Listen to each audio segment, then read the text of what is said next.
새벽 예배 자리에 나오신 여러분들을 주의 이름으로 환영합니다. 찬송가 321장 날 대속하신 예수께 함께 찬송하도록 하겠습니다.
이 시간 함께 나눌 말씀은 고린도후서 6장 1절부터 18절 말씀입니다.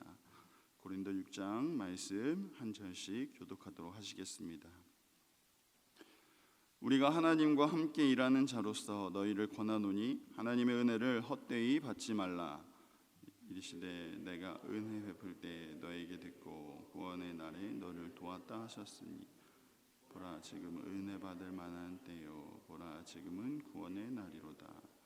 우리가 이 직분이 비방을 받지 않게 하려고 무엇에든지 아무에게도 거리끼지 않게 하고 오직 모든 일에 하나님의 일꾼으로 자천하여 아님 견디는 것과 환난과 궁핍과 고난과 매 맞음과 갇힘과 난동과 수고로움과 자지 못함과 먹지 못함 가운데서도 깨끗함과 지식과 오래 참음과 자비함과 성령의 감화와 거짓이 없는 사랑과 진리의 말씀과 하나님의 능력으로 의의 무기를 좌우에 가지고 영광과 흑됨으로 그러했으며 악한 이름과 아름다운 이름으로 그러했느니라.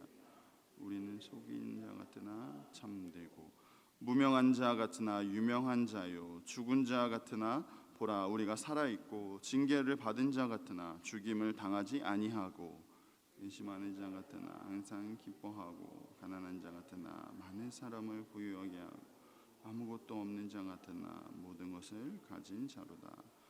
고린도인들이여 너희를 향하여 우리의 입이 열리고 우리의 마음이 넓어졌으니 너희가 우리 안에서 좁아진 것이 아니라 오직 너희 심정에서 좁아진 것이니라.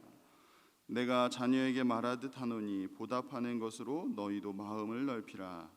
너희는 믿지 않는 자와 멍에를 함께 매지 말라. 의와 불법이 어찌 함께하며 빛과 어둠이 어찌 사귀며 그리스도와 벨리알이 어찌 조화되며 믿는 자와 믿지 않는 자가 어찌 상관하며 하나님의 성전과 우상이 어찌 일치가 되리요. 우리는 살아계신 하나님의 성전이라. 이와 같이 하나님께서 이르시되 내가 그들 가운데 거하며 두루 행하여 나는 그들의 하나님이 되고 그들은 나의 백성이 되니라. 그러므로 너희는 그들 중에서 나와서 따로 있고 부정한 것을 만지지 말라. 내가 너희를 영접하여 너희에게 아버지가 되고 너희는 내게 자녀가 되리라. 전능하신 주의 말씀이니라 하셨느니라. 아멘. 이 시간 역설의 은혜라는 제목으로 함께 말씀 나누고자 합니다. 고린도후서 5장에서 사도 바울은 자신을 그리스도의 사신이라 이렇게 소개했습니다. 이렇게 그리스도의 사신이라 소개하면서 고린도 교회 성도들에게 화해의 메시지를 전하였죠. 하지만 당시 고린도 교회 성도들 중에는 우리에게 화목하게 하는 직분을 주셨고 또 하나님과 화목하라는 그러한 말씀을 믿음으로 받아들이지 아니하였고 오히려 하나님의 그 구원의 은혜를 거절하면서 계속해서 자신들의 행위만을 고집하는 그러한 거짓 교사들이 있었습니다. 이에 바울은 오늘 본문 1절에서 하나님의 은혜를 이렇게 헛되이 하지 말라고 분명히 경고하면서 권면합니다. 그리고 이사야 말씀을 인용하면서 지금이 바로 은혜 받을 만한 때라고, 지금이 곧 구원의 날이라고 말씀합니다. 언제 다시 우리 주님께서 다시 오실지 확실하진 않지만 곧 그날이 반드시 올 것이기 때문에, 속히 그리스도께서 다시 오실 것이기 때문에 이 땅에서 그날을 기대하고 소망하면서 믿음으로 살아가야 하는 것이고, 지금 그 믿음을 붙잡고 그 은혜를 누리며 이 구원의 기회를 꼭 놓치지 말고 붙잡아야 한다라고 바울은 권면하고 있는 것이죠. 특별히 사도 바울은 이러한 화목의 은혜를 경험한 자입니다. 그래서 이 화목의 은혜, 하나님과 화목을 전하기 위해서 사도의 직분까지 받은 자입니다. 그리고 이 귀한 직분을 받은 자로서 이 직분을 감당하기 위해서 다른 이들에게 이 은혜를 전하고자 그는 수고와 노력을 아끼지 않았습니다. 그는 이 직분이 비방을 받지 않도록 하기 위해서, 그리고 이 놀라운 은혜가 다른 이들에게 거리끼지 않게 하기 위해서 수고와 노력과 또 고통과 아픔까지도 감내한 그런 사도 바울의 모습입니다. 그래서 바울은 이러한 자신의 모습을 하나님의 일꾼으로서 자기 자신을 추천한다라고 이렇게 이야기를 하고 있습니다. 바울이 이렇게 자신을 추천하는 것은 고린도후서 3장에서 언급했던 것처럼 거짓 교사들이 자신을 자랑하기 위해서, 또 사람들로부터 인정받기 위해서 자신을 추천하고 있는 그런 모습이 전혀 아닙니다. 지금 바울이 자신을 추천하는 것은 고린도 교회 성도들이 더욱 이 화목의 은혜를 붙잡기 위해서 자신이 어떠한 고난까지 경험했는지를 이야기하는 것입니다. 고린도 교회 성도들이 비록 지금 고난 중에 있을지라도 자신 바울이 받은 고난의 이야기를 들으면서 그러한 고난을 통해서 위로받기를 원하는 그러한 모습 때문에 자기 자신을 이렇게 추천한다라고 이야기하고 있는 것이죠. 바울이 복음을 위해서, 이 화목의 은혜를 위해서 어떠한 일들을 경험하였습니까? 그는 환난을 당하기도 하고 궁핍에 처하기도 하고 또 고난을 당하기도 하고 매도 맞고 옥에 갇히기도 하고 난동에 휩싸이기도 하고 또 많은 수고로움과 자지 못하고 먹지 못하는 참 너무나 이러한 고통들을 이렇게 겪었습니다. 사랑하는 성도 여러분, 마찬가지로 우리가 살아가다 보면 이렇게 바울과 같은 직접적인 핍박과는 비교할 수 없겠지만 우리도 이 땅에서 믿음으로 살아가다 보면 많은 시련과 고난을 경험할 때도 있습니다.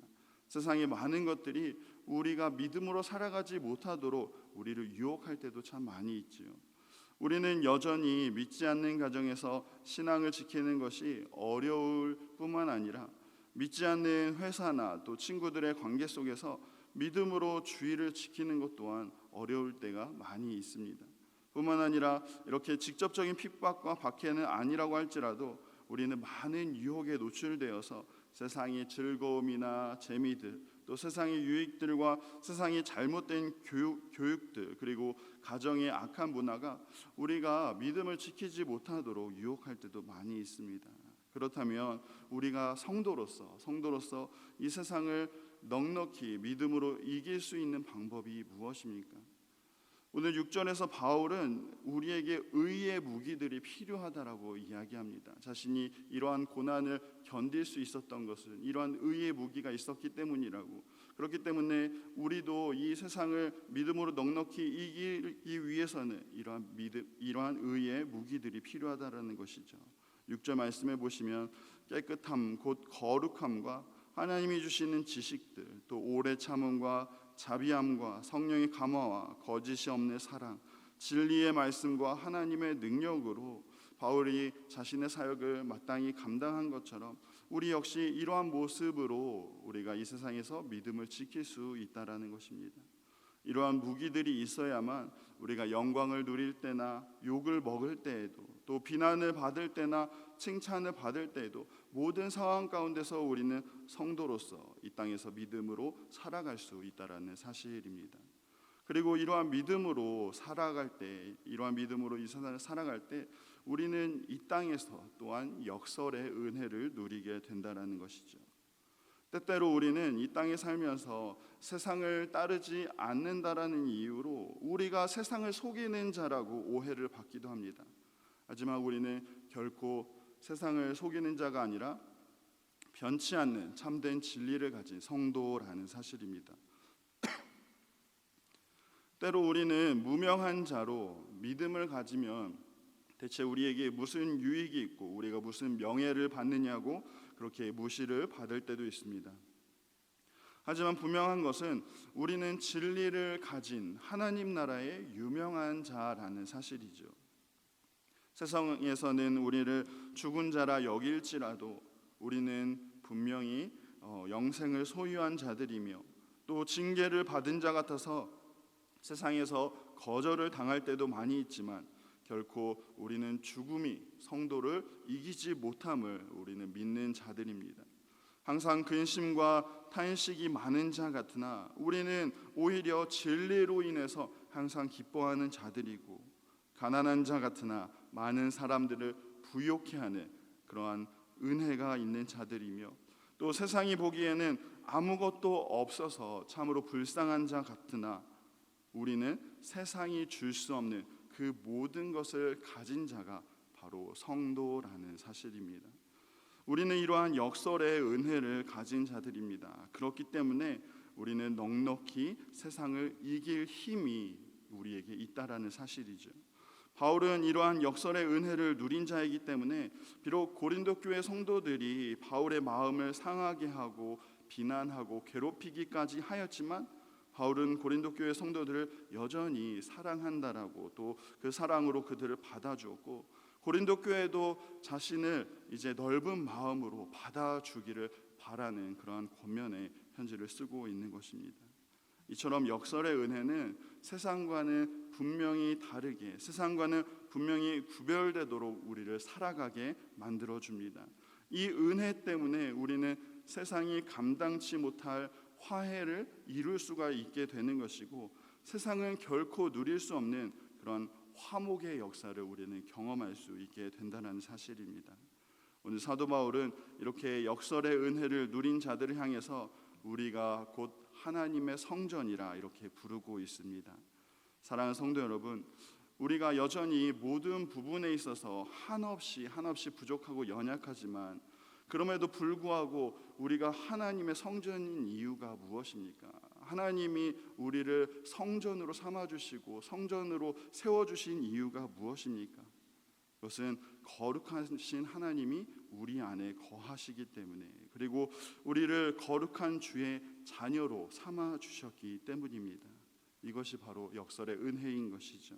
오늘 하루도 우리에게 임한 역설의 은혜를 기억하시고 주 안에 있는 우리는 결코 아무것도 아닌 자가 아니라 하나님이 거하시는 하나님의 성전임을 기억하시길 바랍니다.